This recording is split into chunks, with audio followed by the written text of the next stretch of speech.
Non. J'ai arrêté, trouvé un chemin de sortie face à l'alcool avec la méthode H3D. De Laurence Cottet. Le livre à écouter pour trouver une voie de sortie face à l'alcool ou pour comprendre un proche et l'aider. Non. J'ai arrêté. Oui. Je me suis reconstruite. C'est avec ces mots que Laurence Cottet sillonne la France depuis 2014. Dans le cadre de conférences grand public et d'émissions télévisées. Elle alerte sur la cause de santé publique de la maladie alcoolique. En France, 5 millions de personnes ont un problème de consommation d'alcool, alors que beaucoup sont dans le déni. Quelques-unes se soignent et se rétablissent durablement.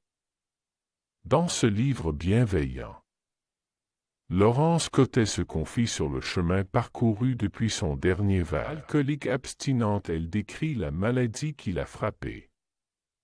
Car l'alcoolisme est une vraie maladie. Un cancer qui vous ronge.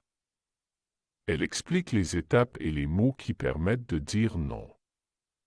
Invite le lecteur à tester la méthode H3D. Et l'accompagne vers une abstinence heureuse. Avec sincérité et pudeur, Laurence Cottet partage son parcours.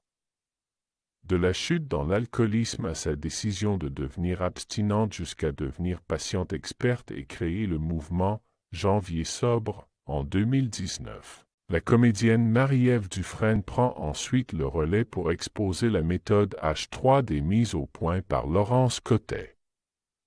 Parlons de mon vécu personnel. Vous me croyez si je vous dis que je n'ai pas bu une goutte d'alcool depuis 6 mois? Faites comme moi. Vous pouvez obtenir gratuitement ce livre audio en vous rendant dans la description de la vidéo. Sa rédemption, elle nous les narre avec brio. Laurence nous propose une méthode appelée H3D. Ne pas avoir honte de se faire aider. Être honnête avec autrui. L'humilité face à la puissance de l'alcool. Renaître en cheminant vers son désir, tirer de l'apprentissage de sa maladie et de son expérience personnelle pour arriver à être au sommet de l'iceberg de la guérison. Car la guérison est possible. Choisir l'abstinence est un nouveau départ dans la vie d'un alcoolodépendant. Chaque jour est une victoire. Toujours être vigilant face aux faux pas qui pourraient tout faire basculer.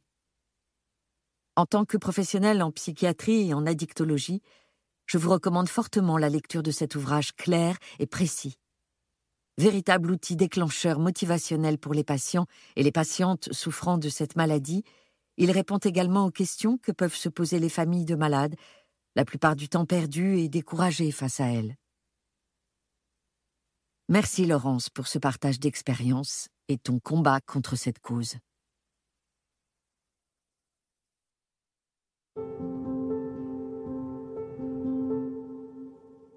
À Marie-Diane, Pierre est mon père, mes invisibles. En préambule, le jour où mon destin a basculé, de l'enfer à un petit coin de paradis. Tout a basculé en l'espace de 3 mois. La catastrophe devait arriver, ce n'était qu'une question de temps. Les portes se refermaient une à une, cela devait se terminer ainsi, je le pressentais depuis longtemps. Je ne le redoutais pas, car je voulais en finir, lasse de me battre seule.